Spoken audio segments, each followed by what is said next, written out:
So imagine this. It's the holidays, you're at dinner with family or close friends, and the ever-looming question that always gets asked, which is, when are you going to have children?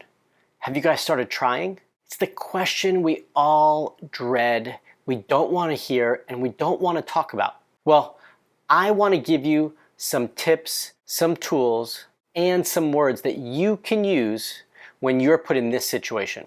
It's a great conversation, right? One you definitely don't want to have and you dread when the holidays roll around. Well, I want to help you answer that question. So keep watching so that I can support you during the holidays.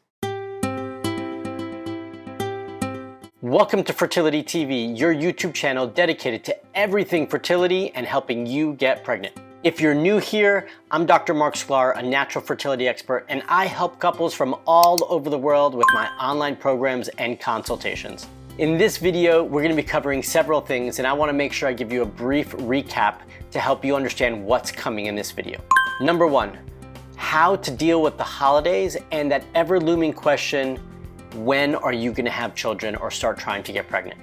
Number two, why you should be thankful this holiday season, and especially if you've been diagnosed, and I know this might sound crazy, with low AMH or high FSH or poor ovarian reserve, or you've been struggling with all sorts of different things related to your health and fertility, and you have not been grateful for it. I'm gonna tell you why you should be.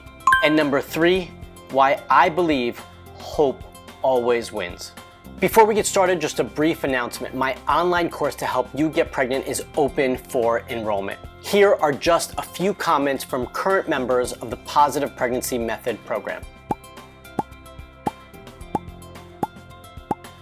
For the rest of the year, I'm offering all of you a $100 discount off of the program because I want to see you take control of your fertility and make changes now. So if you want to change your fertility luck, then use the link below in the description to get started and get a head start on your 2021 pregnancy. All right, so now let's get started into these three key areas that I think are really important as we head into the holiday season and wrapping up 2020. All right, so I wrote down some notes and I've got those right in front of me. So if you see me look down from time to time, that's exactly why. So number one, this is really never the conversation we want to have, quite frankly, at any time of year, especially during the holidays. None of us want to walk into a holiday dinner or meal or engagement with family and friends and we're always holding our breath waiting for them to ask that question. So when are you going to get pregnant? Why haven't you had children yet? Is it really any of their business? Most of us just don't want to have this conversation.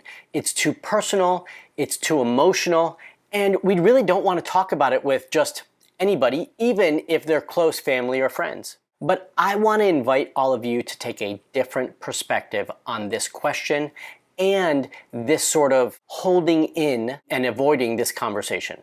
I want us all to take a different thought or perspective when it comes to this conversation. It's really important that the only person you speak to is not your partner or your husband. We need to have this conversation with other people. Now, I'm not suggesting that we go and shout this from the rooftops, that we're having this conversation with everybody. Clearly, it's personal, it's emotional, it's private, and you shouldn't be having this conversation with just anyone who walks down the street. But I do think we need to have this conversation with more people than just your partner, because it can get difficult and, for communication between the two of you. And we often need somebody else to share our feelings with. We often communicate those things differently and express ourselves in different ways to different people. And your partner shouldn't always be that person that you're hanging on for this sort of thing, because they're already there in so many other ways when it comes to your relationship and your fertility journey that we do need support from other individuals. So I want to encourage all of you to actually use this as an opportunity to speak about what's been bothering you, to speak about your private situation as it comes to your fertility journey, and to bring some other people into the fold. But I've got three tips that I want you to take away before you have this conversation. One, you set the ground rules.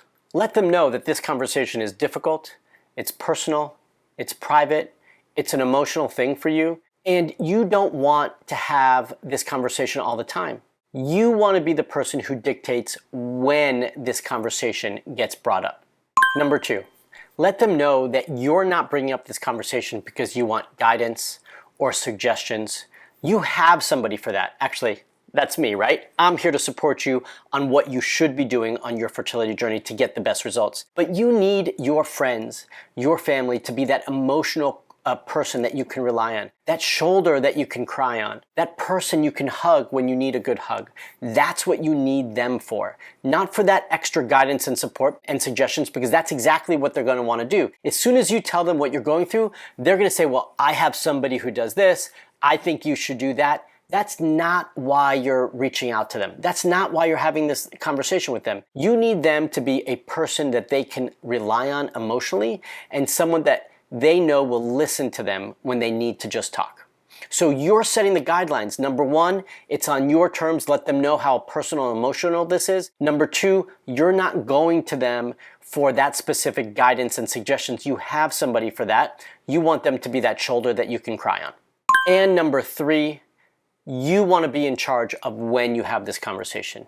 You don't want them to bring it up because they don't know what you're going through and they don't know when you really need that support. So it needs to be on your terms. So you've got to set these guidelines for them. These are your 3 rules, and you don't mean to be controlling when it comes to that, but this is your journey. This is your struggle. You need to be in charge of how and when you have this conversation, and you don't want to talk about it all the time, just when you need.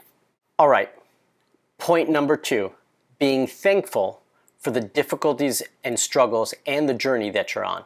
I know this sounds so strange.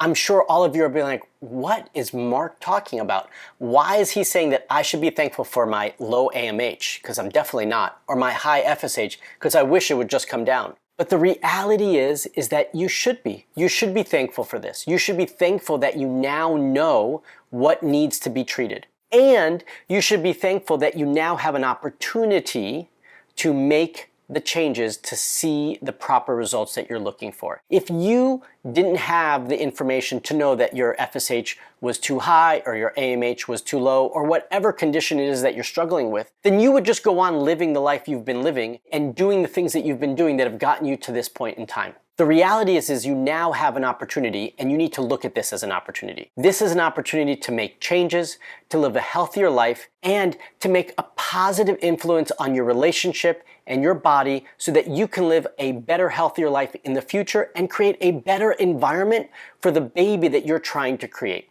Right? So if you were already having a bad lifestyle, you weren't exercising, you weren't eating right, you weren't doing all the right things, and then you go and have a child, you're creating a environment that is going to thrive in those negative situations. We want to reverse that, and this is an opportunity to do that. We all have opportunities in our lives.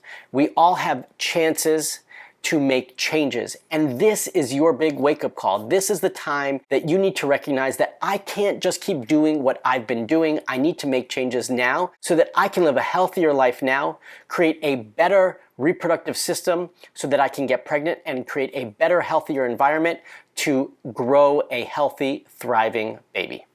You should also be thankful because now you know that you need to be stronger. You need to have a bigger willpower. You need to have more patience with yourself. And you need to know that you can do this. So you need to be thankful for all of these things because this is an opportunity for you to grow and be a better person and be stronger on the other end. In addition to being thankful for that, I do want you to look back at 2020 and find the things that you can be thankful for. I know it's been a hard year. It's been a hard year for the entire world. We've all been struggling with all sorts of difficulties, and it's been a struggle for sure. But we can all find positive things in the midst of this darkness. I want you to create a list of what you are thankful for in 2020. It can be a small list or it can be a big list, but it's your list. So I want you to take the time to make this list and find the things that you're grateful for. I'm sure that you're grateful for your partner, that you now have them in your life. I'm also sure that in the midst of this pandemic, you can be grateful for being able to slow down just a little bit more and focus on some of the things that you've never been able to, but now you have been. And those are just a couple of things that you can be grateful for and thankful for as we move into Thanksgiving and the holiday season. So I want you to create your list for that. And number 3, which might very well be the most important one, is never lose hope. Hope is the one driving force that keeps us going. In the midst of the darkness, in the midst of all the struggles, all the ups and downs, you maintaining your hope and your belief in yourself, in your reproductive systems, in your fertility, in your relationships is what keeps you going and makes it possible. That's why I have that right there, because it's such a powerful word and can be even more powerful for you if you really take it to heart and make it true for yourself. I know there are all sorts of negative things going on in the world and possibly even your life. And it's really easy to focus on those negative things, but I want you to take the time to focus on all the positives and create hope for yourself.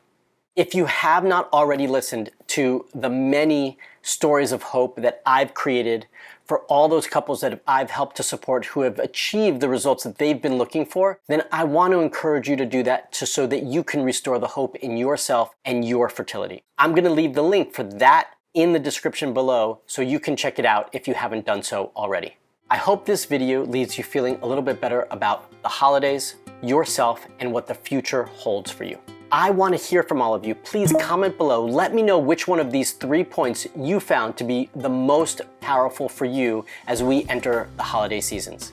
I'm working on a fertility holiday gift guide for you that I'm going to be releasing next week. And these are going to be some gifts that I believe you're going to find very useful, that you can gift to yourself or somebody else you love that needs help on their fertility journey. But I'm going to be releasing it in my newsletter. It's going to be part of my newsletter. So if you're not already part of my newsletter, then you've got to be part of it. You've got to join to get that list. And to do so, it's really easy. Just go to marksklar.com/newsletter or use the link below in the description. In the meantime, here are some other videos that I think you're going to find useful on your fertility journey. You can check those out right here. Until the next video, I want you all to say, stay safe, stay healthy, and most of all, stay fertile. And if I don't get a chance to talk to all of you before the holidays, happy holidays.